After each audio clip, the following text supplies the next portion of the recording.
So hello to everyone. It's not easy to be coming after this wonderful introduction from Guy. I think that really was very passionate presentation. So a very honored to be introducing the first table rounds.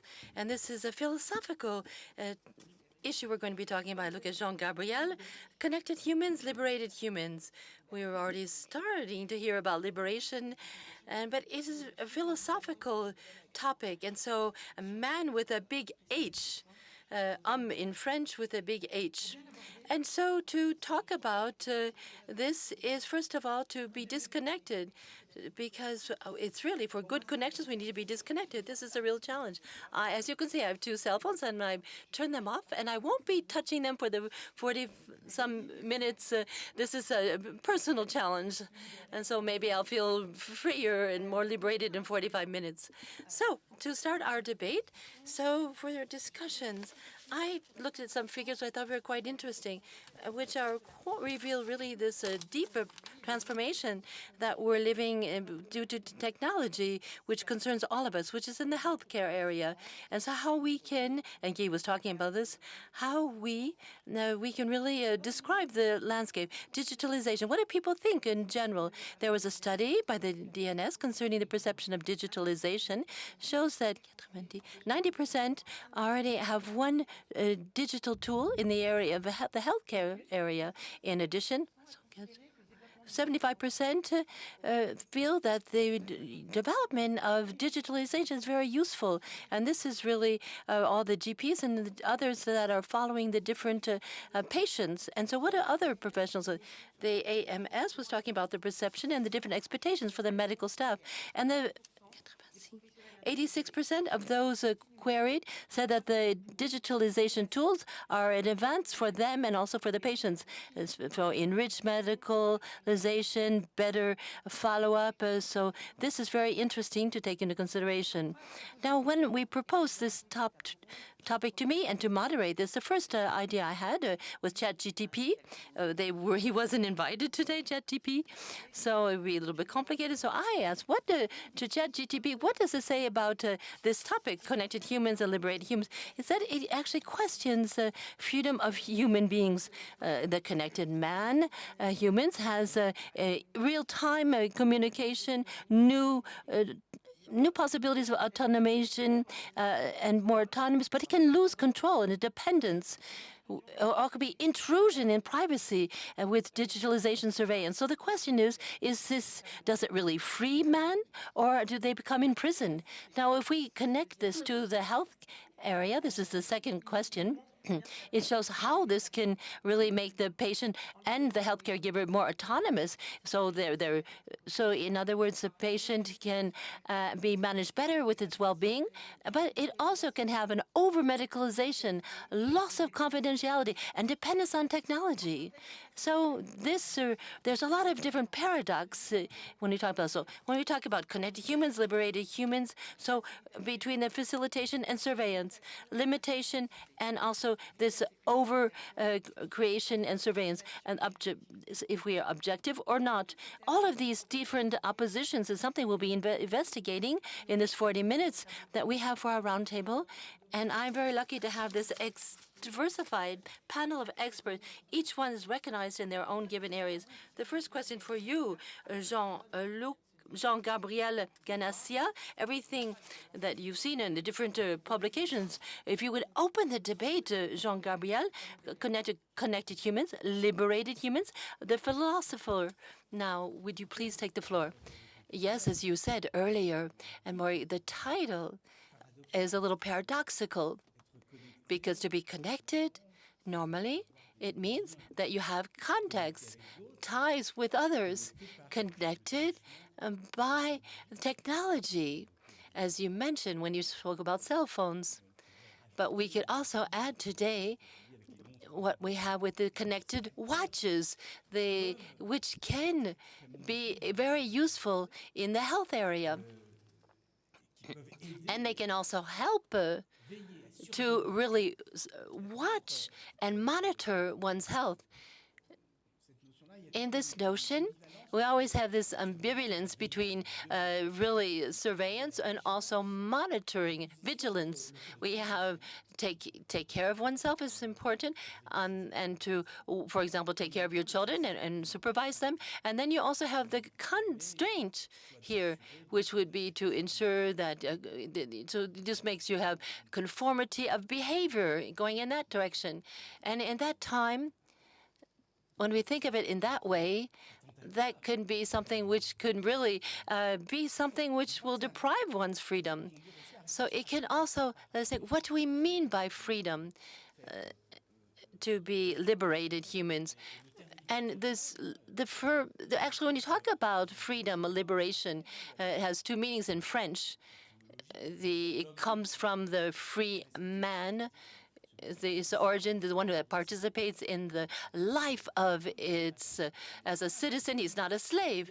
And also, there's another root of this word in English, which is freedom, which comes from brotherhood, fraternity. And this is solidarity, collective solidarity, this freedom word in English. And so connected, we have both sides of the coin. If we're connected, this enables us to participate in the collective community life, to be in this large forum, and which we know today. There are limits, of course. I'm from this generation where we saw the first social media. We have students from these elite universities in America that could establish a contact with everyone. This could only be positive. And then some years later, we saw these different negative consequences that could have also on social life and also in the area of politics, the different consequences. And the second point is to really have more solidarity, to take better care, so because we'll be in contact with other persons. Now, we don't have much time, so I want to give two examples, and this going in this direction. One example, which is a positive one, and I was in Japan some months ago, and I visited a cyber cafe, which is quite a distinctive one, and you had the servers, the waiters that were robots. What was surprising, these robots were steered, piloted by disabled people that were at home. And thanks to these robots, they could have a social life. They could even exchange with other persons.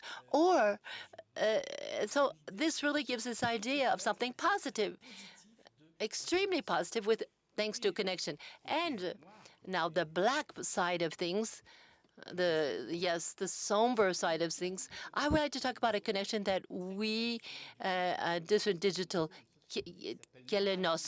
called Neural Link company. Link is to establish a link, contact with others. In the beginning, it is to take care. So thanks to this Elon Musk, so we have these different implants that are in the brain, transcranial, that can help actually take care of different health issues. And this was also in Grenoble. We also had this research in the area for this simulation to really help with different remedies for Parkinson's disease and other pathologies. But the other second aim was this very ambitious, which is to help us to really rivalize against the effects of artificial intelligence. And to do that, I have to increase your cognitive capacity. I want to give you these different simulators in your minds so that you can have more capacity. So this is worrying. So they could put anything in our brains. That's dangerous. And so this is going almost touching on science fiction. And so there was a major author of science fiction. In fact, it was saying what we call the dental neural to have all of the connection with others, so there'd be no interior. So what I know, even before you say it, I would already be communicated what you were thinking. So my deception, I've been in a lot of different ethnic communities, and for the time being, I have not seen any opposition to this kind of a project, which is something which would be really not allowable. Well, thank you for, there is vigilance. We went from this fraternity and then all the way to a very somber picture. Now, in this Maria Noel, how do you perceive this connectivity which is increasing? What are for you the benefits, the advantages? This is, we want to go in the positive area, not think that we're going to lean our brains. Yes, I have my cell phone in the middle, so I'm not going to touch it. Don't worry. Now, what I observe is that often we have a vision of this digitalization which can disconnect, but I think enables us to reconnect between patients and healthcare workers. And so we talk about the medical, remote consultations. This can actually bring us together, closer. And even in consultations in the real life, you have applications for your IATEC, when thanks to this vocal assistance, they can enable you, the healthcare actor, to have a consultation, somebody who doesn't speak the same language. You can do a better diagnosis. And there are other applications which will enable us, like blah, blah. They would give you a summary of the consultations. You can really target and focus on the patient rather than what is on the screen, because you have this summary. And this technology enables us to connect between the healthcare actors and also the patients. For example, an iPhone, which will interconnect data from different hospitals. This will enable the healthcare actors to take better care of their patients because of the sharing this information. And we're also talking about the fact that digitalization can also connect patients amongst themselves. And we talk about freedom, liberty, and this will give enrich the healthcare, because there will be also this mental load which they will be discharged of, and this will free them. So I'm convinced that's a positive aspect. Of course, you have negative aspects, but behind this idea of isolation because of the screen, you have a real way of reconnecting everyone. Connection. And why do I talk about liberté in French, or freedom? I was thinking of this case of a member of my family had 2 children that were ill at night, and so they had to try, and at 4 a.m. they wanted to have make an appointment at 4 a.m. in the morning for their children that were ill. So this is really something great. So this gives freedom to search, and this is an extraordinary search, and this is freedom in the area of the healthcare is something. If we take the case of artificial intelligence today, for example, in the research for new medication, new drugs, this is really this Alchemia, which is doing research in cancer. Thanks to that, I think Wondercraft also, they're doing these exoskeletons, and this is based on artificial intelligence. So clearly, the fact of being connected, to being using digitalization, will give us enormous freedom, enable us to have better healthcare. A little question before giving Samir the floor, and he's prevention. We talk a lot about prevention. In your opinion, what is digitalization in the area, and how can we use it in the area of prevention? When we're connected to my doctor remotely, I don't want to talk about surveillance, but I think it's very interesting in the medical field to have applications like Impulsidi, Satellia. They will enable patients to really follow the data remotely, and even before going to the doctors in person, they can see signals to say, they can see these things. I have to change different lifestyle aspects of my life before I see the doctor. For the fact that the patient goes to the healthcare center because they have access to their own data and they can follow their own data, this enables better prevention. And I think we'll be talking more about this. And what is the economic model to be applied to all of that? That's another question. We'll be talking about that later.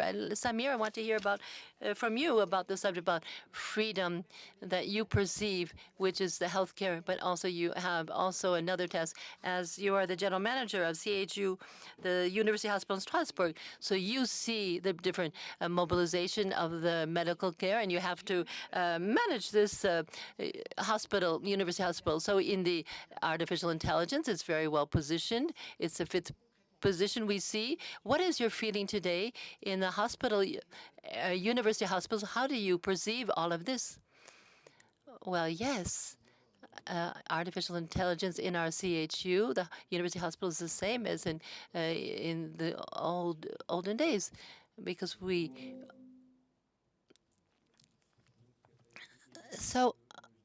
I would like to say that the aims are how can we integrate artificial intelligence in our processes and researches for our different territories. Now, the different lessons learned, I would say it's an obligation to support with the different deans of the university. So we're in this ecosystem, which is very rich.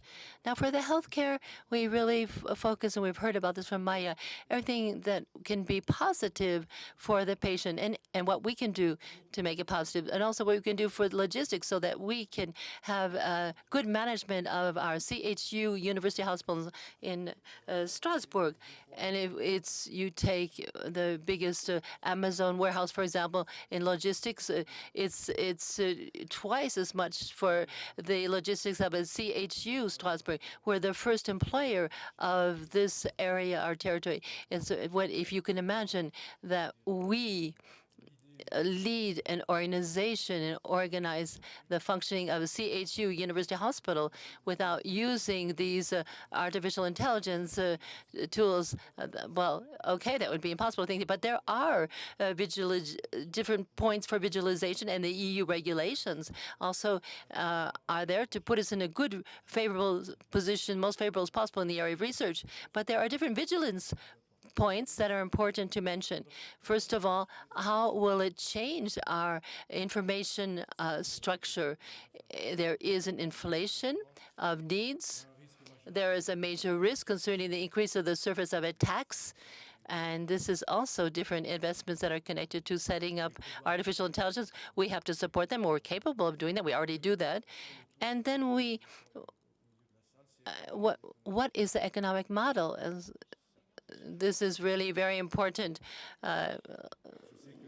link in our chain. We're working on that, and I am in this university territory of the CHU in Grenoble also, and for the conference there, we're talking about these subjects, and we have taken some years in advance so that we could support this rollout. You're talking about territories, also the European dimension.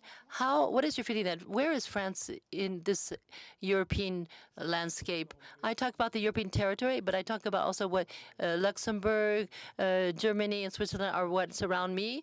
So that's what I talk about. So we're lagging behind. We have the feeling, but when we work on site and we compare, we see that we have the same level of difficulties, the same challenges as our neighbors.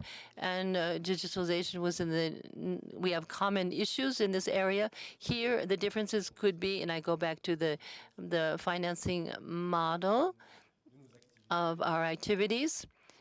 If we compare, and everyone, we have the financing model in France. But if we go to Germany, for example, and we have the diagnosis-related group, and we are in an influence by a different cost. And this is a possibility of having an improvement in our pathways, which is rather as compared to a volume related. And you have, for example, the diagnosis, Berlande combined. So if we are in this financing model, we have the healthcare, but also what tool, what improvement will you be able to really provide for your system. And this is the nerve of the war, is the economic model. We're reaching this point where this is a turning point. Innovation is not to obey. This is what I don't obey because I want it to be very concrete, and I'm going to be as concrete as possible. And to be able now, if I look at the applications that exist in the CHU in Strasbourg, we have different applications that we already use. Good view, text for fracturization, brainomics, brain tail, pharma, artificial intelligence to detect risk situations, and other systems like that are really being produced. So to cite all them, score to improve the efficacy of the drugs on our system, the breast review, the diagnosis for screening cancer for in the area of breast cancer, and also hypertensivity, different illnesses, rare diseases. And this is very much. And is there a sector which is you see more than another when you look at the different pathologies that you mentioned? How can we integrate this technology in our different noble areas and have the solidarity in our territories? That's the big question. Now, Anne-Sophie, you've had this dual look as a patient, but also as a head of a company. How does this, what we've just heard, so what is your impression about this? Also, what are the benefits for people who benefit from these solutions that you develop? We're talking about different means, and I think it's very important also to talk about the benefits for the patients, but also for the healthcare actors and everything. What do we do for these benefits, for this time that is gained, and also the fluidity? I was cared for cancer 2 years ago now, and I do remember as like it was yesterday. The appointment with the nurse that made the announcement. They gave me this bag full of different brochures. 2 years later, in the different hospitals, we had the portals which enable the patients to have access to information. And what I do know, for me, what I was hoping was that the time that was liberated for these nurses to give me the announcement, this is the time that they'll be devote to you. They'll give you, they have this time saving. Well, they can listen better to the patients because of the time saving. There'll be different personalized proposals, suggestions. Well, why not using the portal as well to push the good solutions? Why? And so to see more and more patients, to be sending them to the patient portal. So the benefits, we see them, we observe them. We also see them in the fluidification of the healthcare pathway. I do remember going to the hospital, having the different blood tests, meeting the doctor, who then triggered off the different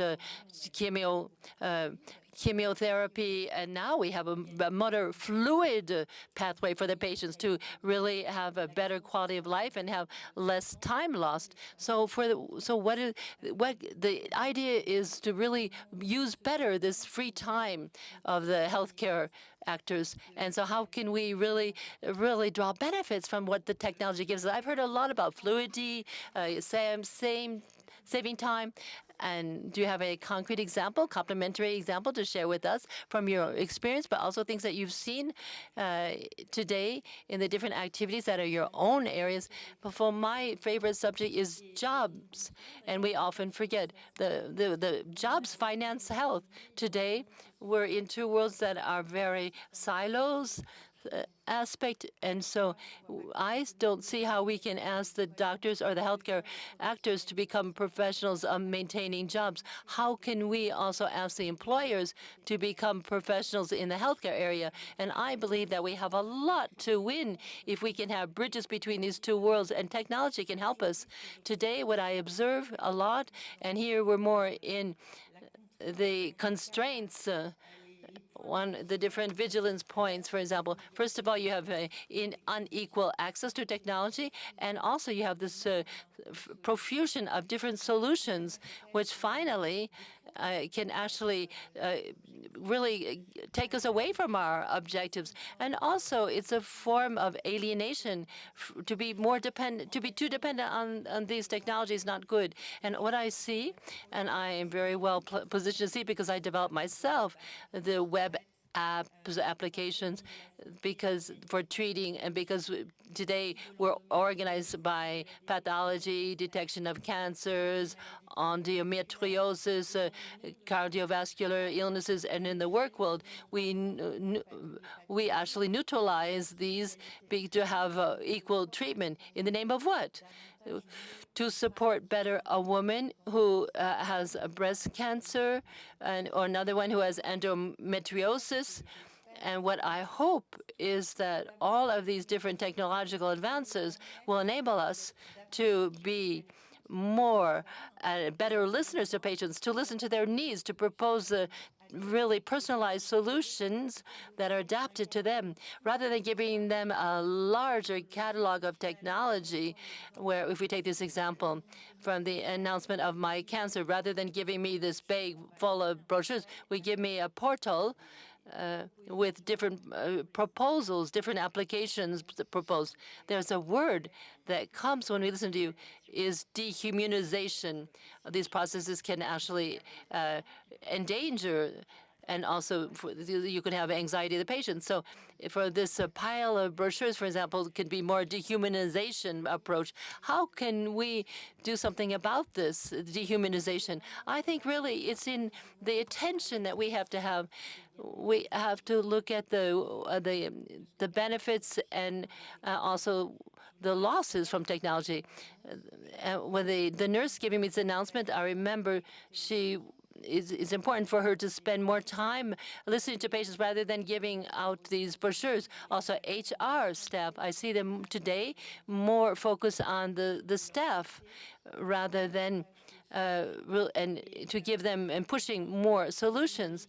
And this is in the logic of a system, and not just only in a system where each one will be trying to create and develop new solutions in this optic of the art of technology development. As we were saying in the beginning, more collective approach, a collectivity which is something that is not something related to surveillance. Now, Samir, how do you handle this on a daily basis? How the anxiety of some patients?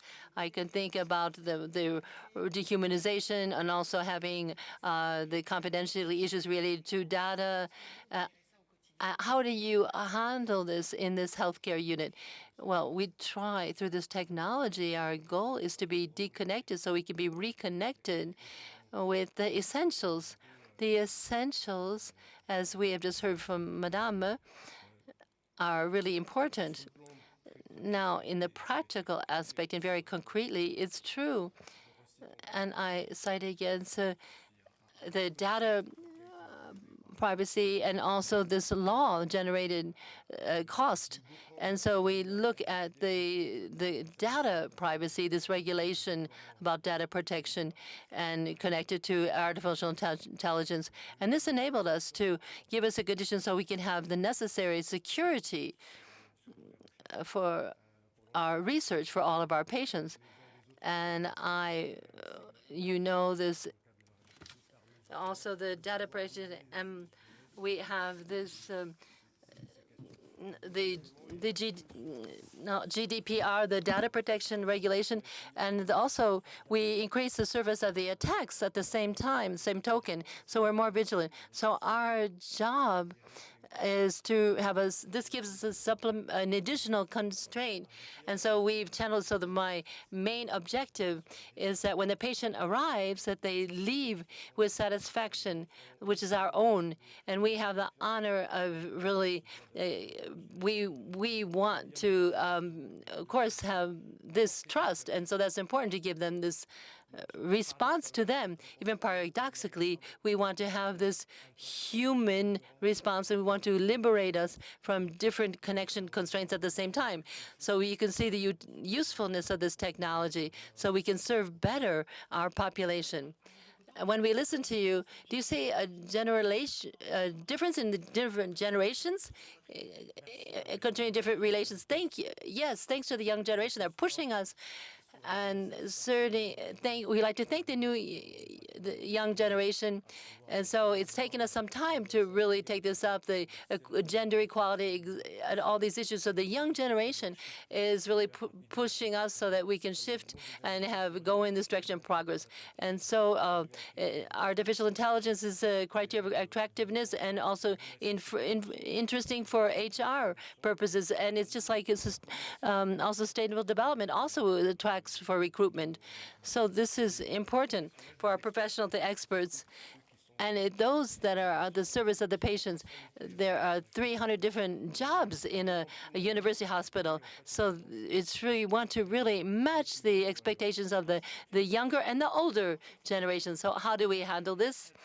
To handle the impact in our system and to integrate it completely with this issue that we've discussed a lot already about the long-standing. Well, I'm very happy, says Maya, because we see the patients and also the healthcare workers. We need this connection. We see that as a progress.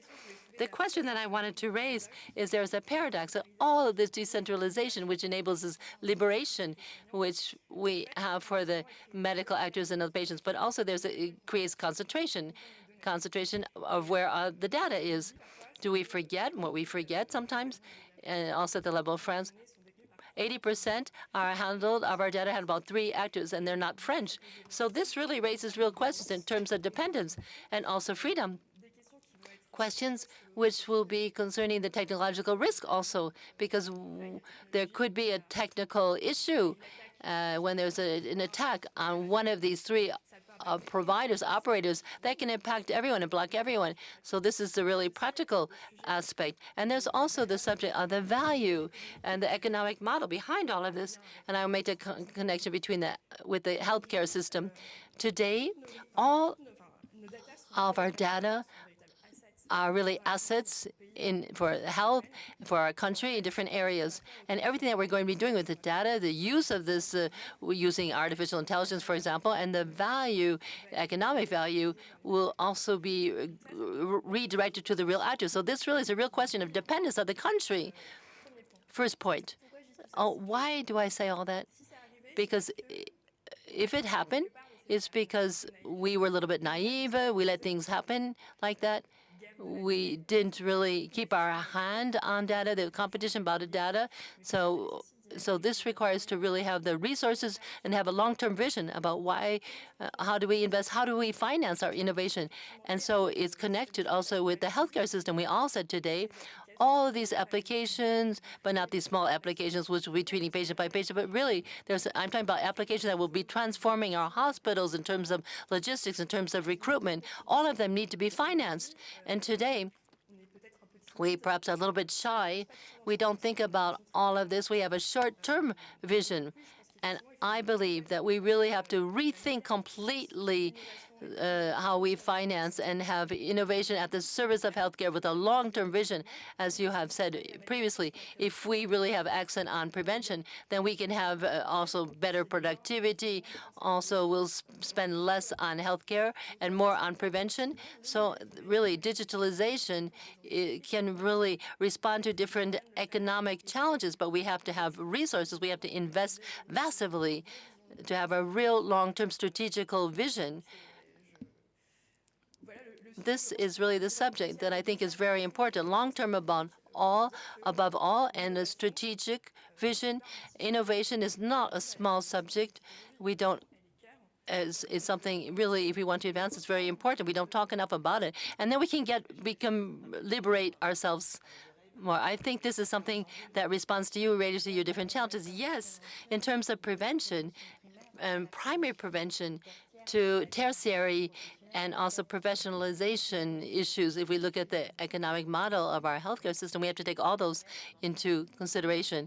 We've heard a lot about ethics, dehumanization. We've also heard it long-term. How do you, when we talk about this connection, how can it be the best possible for man in this world, even going beyond the medical field, even the societal area? Well, if we try to take a distance, what is the contribution of this technology? Anne-Sophie was talking about this, the freeing time, more time to listen to the patients, for example. Sometimes the time that is freed up is used for other things, though. So I've heard a few days ago a representative of the DJ FIPE saying that the processes are automated, but they have less people to work. And so the liberated time, this is time to really, what is the risk is you have something that doesn't have a good contribution for those people. Now, also, when we talk about data, the data enables us to extract knowledge, to have fine-tuned analyses, which we couldn't extract earlier. With all the different sensors, the different signals enable us to do this, and the different exchanges between human beings. This is extraordinary. But of course, with the ChatGPT, all these new applications, we can do these medical reports automatically. the doctor can be writing letters to their patients, but that gives really a cold in your back, however, because there's a risk of having less personality. We confer things to the machines to do these kinds of tests, which would have been done by the doctors, for example. And we have different different applications to really find different drugs. And so we also have the precise medicine is what I want to talk about. I'm not a doctor. I come from a family of doctors. Maybe I'm the failure of the family because everybody is doctors in my family, but I'm not. But what I can understand in the medical field, the etymology comes from med. And so it comes from med means the meteor, an environment, the whole a holistic approach. So maybe what's going to the doctor is only going to be looking at one little aspect, and they're no longer looking at a holistic approach for the patient. And so we have to be careful about that. We have to be careful about that. We have to be capable to take a distance. And we could be concerned that maybe the social insurances will force the doctors to make decisions which are conform to those given by the computer. And so we have to be able, as the doctors, have to decide their diagnosis themselves. The Order of Doctors drafted a report on this subject, and they spoke about the notion of human guarantees, even if sometimes it's something we could discuss, because we cannot always say that man is a guarantee. That's just in the parentheses. But what the idea is, there'll be a man at the center, a man who's been making the decision is really important. And then we have to be capable of stopping the machine. To evoke that, I want to recall, maybe you all know this fable of this witch learner from Goethe, a young witch trainee. He heard this formula. The master went to the city, and the lady said, you have to fill up this big container of water. You have to get these pails of water from the different water sources. And there was a formula, a magical formula for the brooms to do the job, because the brooms went to they went to the water source. And so then he stopped and then finally he had to stop. He wanted to stop the brooms, but he forgot the formula, the magical formula. So these are, in fact, when you talk about artificial intelligence, it's a social aspect. We have to ensure that we always have the possibility of stopping things. We always have our hand on this. We could talk about this subject the whole day, and we do have a timing we have to keep to. So Christmas is coming up soon. There are new ministers being appointed. Everything that we've said, all the different positive points that we mentioned, but also the different constraints that limit, and there are different obstacles and limits again, as I said. What can you formulate? And a conclusion, can we affirm? And in fact, when we talk about connected humans, liberated humans, yes or no? What is the letter to Santa Claus that you would like to write on this subject? I'll give the floor now to you, Maya. Well, if I was going to have a wish, it was to really change our time frame. I was talking about long-term vision for innovation financing. We should not have the artificial intelligence just short-term, but we need a big picture. We would have to have a minister that will last more than 1 year, for example. And also for the short-term approach, well, in that case, to enable us to really be in a momentum of buying innovation and to choose what we desire in terms of innovation, and not going into these better offers. So the administration bureaucracy can be very long as compared to startups. So connected humans or liberated humans? Well, I think in the short term we could be liberated, but if we don't think in the long term, then we will be creating a lot of dependence. We will not liberate us in that case. And now, what is your Santa Claus letter for you, Samir? In fact, in my situation, I cannot have a Santa Claus letter, but a desire, a wish, let's call it that. One of the aims is trust and stability, trust of the actors. You were talking earlier about our position. We French in Europe, everyone forgets there's no other actor in Europe that has an independent actor for this storage of data, which is in Strasbourg. So we are ready for the European regulations. It's been ready for 15 years. Concerning the structuring of data, it's been ready already for 10 years. Concerning the architecture structure of different, how can we exactly include the new technology in our different territories? And we are mobilized to support and use this technology so that we can use it for its finality. And what is this finality? If it's not of any interest, then we'll forget it. It will be obsolete. So why do we talk about the finality, the objective behind all this? Well, I think today we are very close to why, the question of why this technology will help us and to improve our response to our citizens. And this is really even more than a Santa Claus letter. It's our objective, very ambitious. So philosophy to technology, Jean-Gabriel, I'm an engineer in my initial training, a philosopher, so I know this technology very well. As I said earlier, I think really we have to be capable of stopping the technology, stopping the constraints, stopping the machinery. I was very sensitive to what you said about the administrative constraints, these different tenders, and this bureaucratic machinery, social machinery that's been set up, and they use technology, and there are the constraints. Now, I also think of education, and I signed a tribune, which appeared yesterday, this letter, which is about the rights of students to have disconnection.